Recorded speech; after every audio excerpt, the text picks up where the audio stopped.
نحمده ونصلي على رسوله الكريم اما بعد فاعوذ باللہ من الشیطان الرجیم بسم اللہ الرحمن الرحیم۔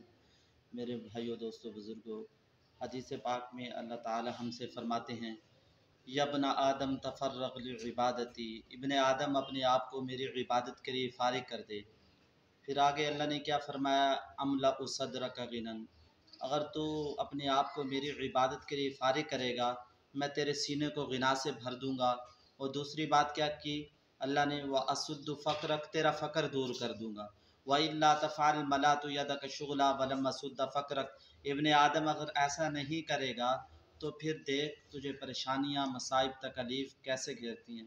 اللہ کا بندے سے مطالبہ یہ ہے کہ انسان اپنی ساری زندگی اللہ کے حکموں پہ گزارے، اللہ کی مان کر چلے۔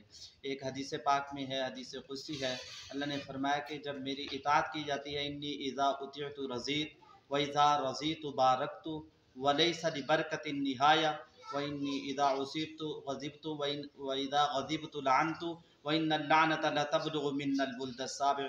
جب میری اطاعت کی جاتی ہے میں راضی ہوتا ہوں، جب میں راضی ہوتا ہوں برکتوں کو نازل کرتا ہوں، اور اللہ کی جو برکتیں انسان کے اوپر نازل ہوتی ہیں پھر 7 نسلوں تک جاتی ہیں۔ انسان کی فرما برداری پہ اللہ اس کی نسلوں کو بھی کھلاتے ہیں۔ وَإِنِّي إِذَا عُصِيتُ غَضِبْتُ، جب میری نافرمانی کی جاتی ہے میں ناراض ہوتا ہوں، جب میں ناراض ہوتا ہوں پھر میری لعنت برستی ہے، جب میری لعنت برستی ہے 7 نسلوں تک جاتی ہے۔